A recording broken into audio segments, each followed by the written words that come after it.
Hi everyone, it's your boy Ricky here with Bromero Cards for Honeybee Stamps, and today I am going to be making a card using some products from the latest release. You guys, we just had a really big fall release here and I am so excited to use it today. Today's card, again, super simple, could probably be mass produced pretty quickly. It's the technique, so easy, you guys. I'm all about easy, especially when it comes to holidays and the end of the year, because that's a lot of times when we have to start preparing for making holiday cards, or people are requesting us to make holiday cards for them. You know, they want 1,000 Christmas cards in about 3 days. I don't know if you've ever experienced that before, but that literally hasn't happened to me, but they're like, hey, I need 100 Christmas cards. You got 4 days. Can you make them? No, sorry, can't do that. But today, I'm going to show you a card that maybe you could do 20 in 4 days. But anyway, let's go look down at the desk to see what we're going to be using, and we'll get started making the card.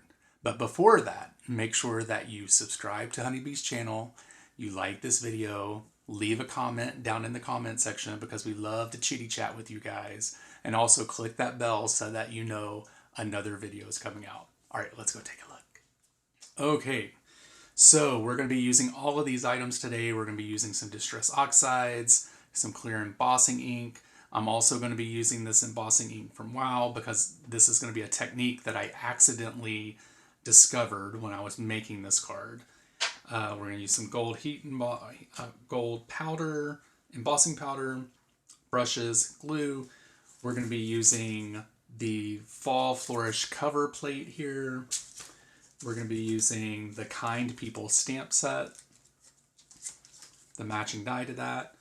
We're also going to be using the embossed rectangles, and we're also going to be using some embellishments from the latest release. You guys,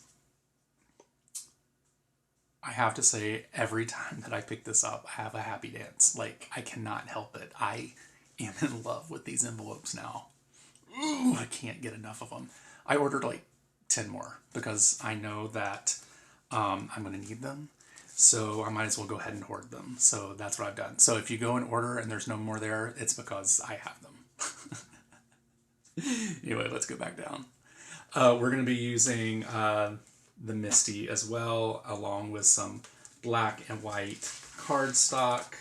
Or actually, no, not black, just white cardstock today.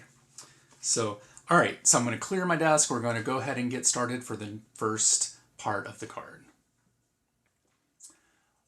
Okay, so what we're going to do first is we're going to do some ink blending, and this is a technique that can be very scary. If you've ever seen someone make a galaxy background or a universe background, you see that it goes from being pretty to a hot mess back to pretty like really quick. So I don't want you to worry when you are actually doing this, because it will come out, I promise. So what we're going to do is first we're going to take one of the colors. We'll take Fossilized Amber first. And what we're going to do is just put some color down. Doesn't really matter where. I just kind of choose some places. There we go. And we'll do one here. Doesn't look too bad, huh? All right. So then what I'll do is I'll take some wild honey. You guys, I think I just used my orange for my yellow. Oh, I messed this up. Anyway, it happens. So then we're going to take wild honey, and we're just going to do a couple spots of wild honey in different spots. Maybe do one here. Then we're going to take ripe persimmon.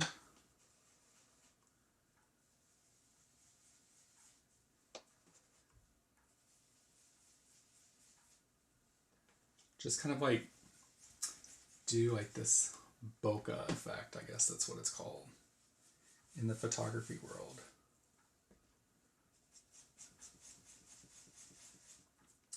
All right, and then we'll do a little bit of spiced marmalade, or or marmalade. I guess it depends on where you grew up and how you say it, but I'm just going to take that. I'm going to kind of like just fill in the dots here, or the areas that need it. I think what I might do is go back in with some ripe persimmon to maybe put a couple darker places in here. But yeah, let's just do a little bit more ripe persimmon.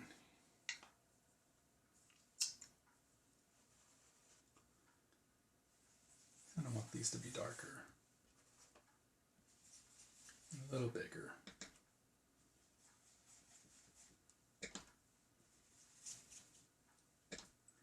And maybe do some up here in this little corner.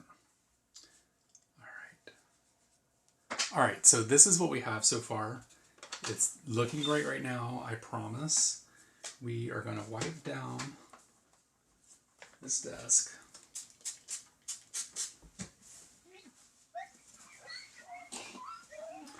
And this is where the scary part happens. We are going to take this ground espresso and we're going to cover this. And it's going to look messy. It's going to look scary, but we will make it through, I promise. So we're just going to go through here and just cover this whole thing in brown. I'm just going to tap off on the glass mat just so I don't get too dark when we first go on. But you can take that brown and just go all the way around. I'm channeling my Tim Holtz era right now. Tim Holtz is very into brown, so yeah.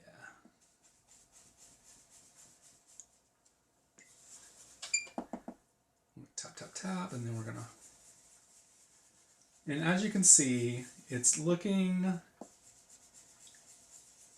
covered in brown, but I promise it's gonna be pretty here in a few minutes.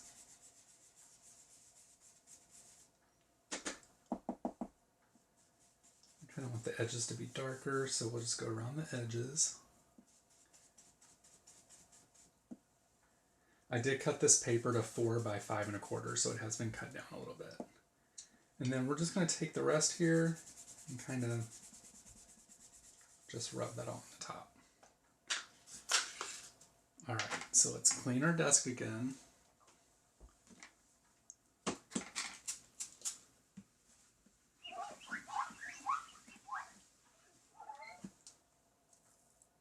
And now we're going to take this water bottle and we're going to spray some water onto the panel. So we're just going to just barely touch it so that water drops happen.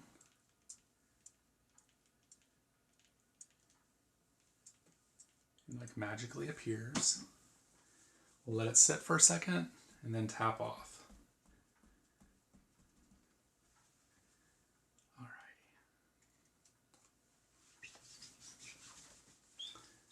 So I know that was a little scary there for a minute, but check that out. It's very pretty.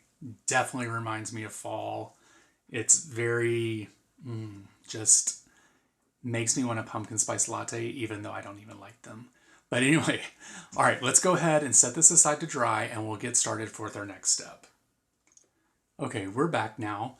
Look at this beauty, looking very pretty, all getting dried up. Very nice. Just sit her over to the side real quick. And what I'm going to do now is I'm going to take the rectangles, the embossed rectangle die. I have already situated these so that they're even on all sides to make a frame. And so basically what I'm going to do is flip this over and just sit that on the paper there. Let's bring out my favorite new die cut machine. Ugh. You guys, I can't talk about it enough. I love this thing. Oh yeah, so good. I'm gonna put this down here and we're gonna run the die cutting machine and we're gonna make us a frame. Hopefully that paper, there we go.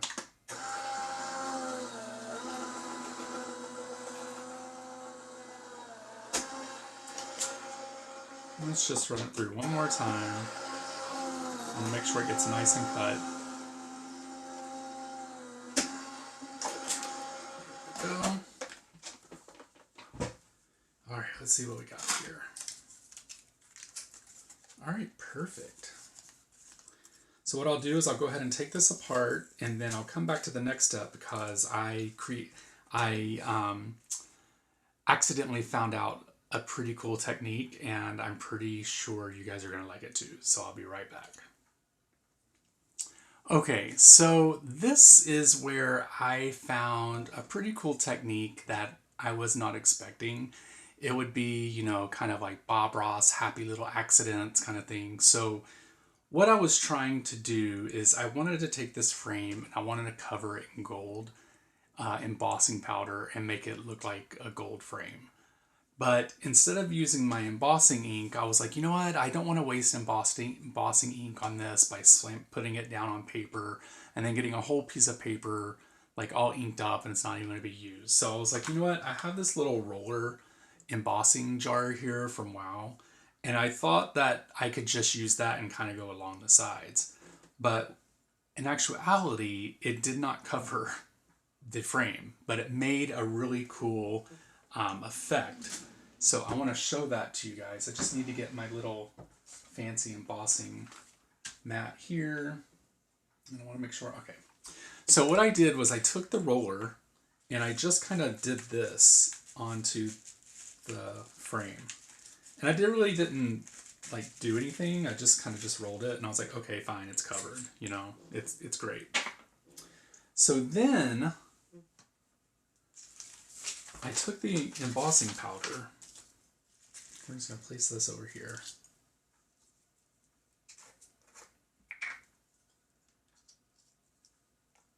And poured it onto the frame. This is a little aggressive. That's probably didn't need to do all that, but. And then when I tapped it off, not only did it get all over my desk, and I hate it, but check this out. It kind of did like this weird shape thing. So let me get this cleaned up and I'll be right back, and I want to heat emboss this and I want to show you guys how cool it looks. So let me clean this mess up. I hate embossing powder. Ugh. Okay, so now that I've spent 433 years cleaning up embossing powder off my desk, I wanted to heat emboss this and show you guys what this looks like as it goes. So we'll just heat up the gun here. And I just thought this looked really cool as it started to melt. I was like, you know what? I'm keeping this in. I love this. I'm going to show people how to do it just in case, you know, you guys are really into it. This would look really good on a colored cardstock, like a black or navy blue. I just really liked it, and I couldn't like turn away from it once I saw it. It kind of looks vintagey, like old, but modern at the same time. I don't know, it's just really cool. So that's what it looks like.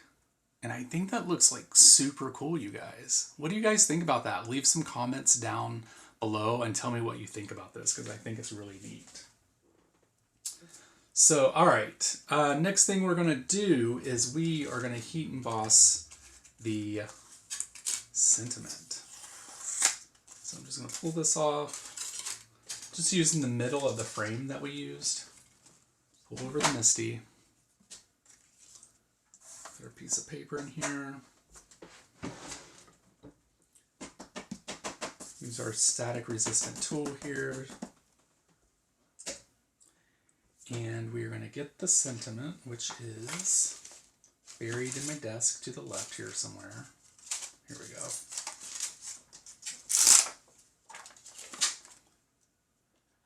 All right, get that placed down. And we're just going to use our embossing pad here from Honeybee Stamps. I just want to make sure we get a nice, good impression.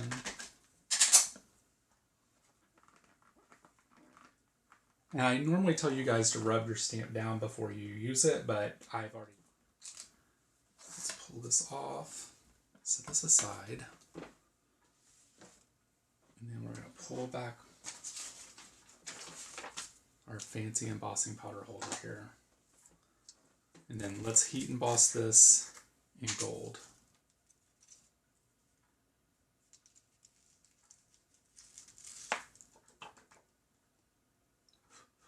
Perfect. All right, so I'm going to heat emboss this and I'll be right back. Okay, you guys, now that we have that all heat embossed, I'm bringing out my new best friend, here, to go ahead and die cut this out. Honeybee Stamps does sell this, so if you're interested, head over to their website and check it out by the link below. If they have any left, because I've been telling everybody about it. But let's see. Let me make sure that I have that nice and even. Looks good.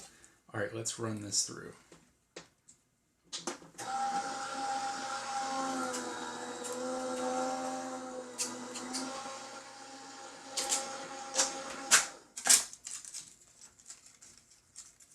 Perfect. Check that out. All right, let's clean this up. Next step. Alrighty, now we're going to go ahead and put some foam tape on the back of this frame, this really cool frame that I accidentally discovered. But anyway, it just so happens that the frame is the exact same width as this foam tape. So we'll go ahead and get that foam tape placed on all sides.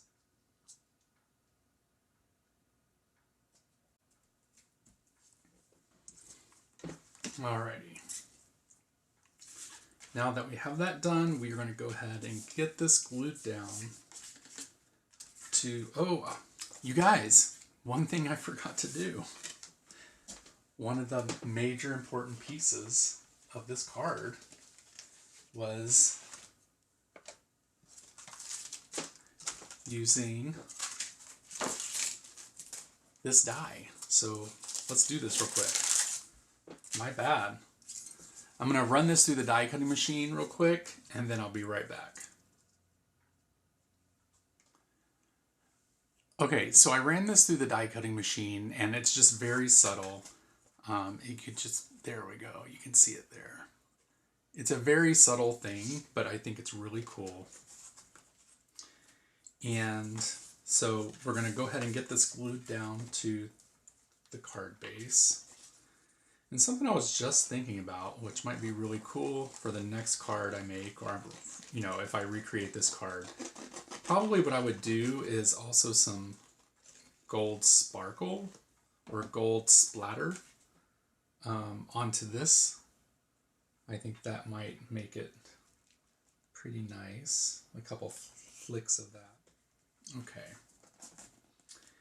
And now that we have that down, we're going to remove the backing from the frame. And I want to feel a little funky, so I'm going to place this kind of to the side like this. I think that looks cool. There we go. Then we're going to put some foam tape on the back of this sentiment.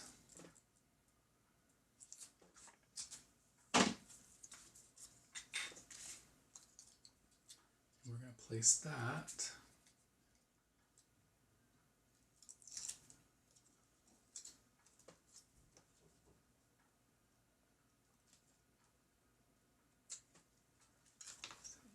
Yep, there we go. So we got that, and then my little happy dance box. Ooh, I love it, I love it, I love it.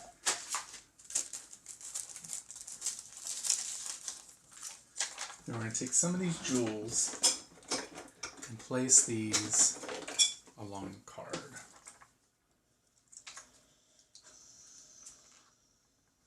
So we'll put one here, and then we'll put a medium-sized one here.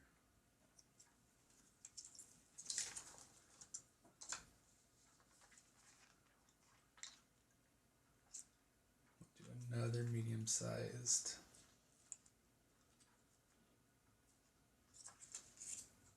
Maybe here. then we'll do little babies here.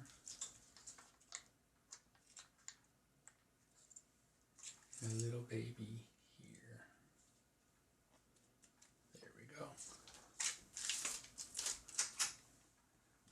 All right, you guys, and this is the card. What do you guys think? It's simple, effective. I love this frame. I love that I accidentally found out how that works. The great thing about card making is sometimes you can make your mistakes into something even better, and I think this would qualify for that. So anyway, guys, let me hold it up this way too so you guys can see it this way. The lighting's a little bit darker this way, so it's a little bit more truer to color. But I really love this. It's really nice.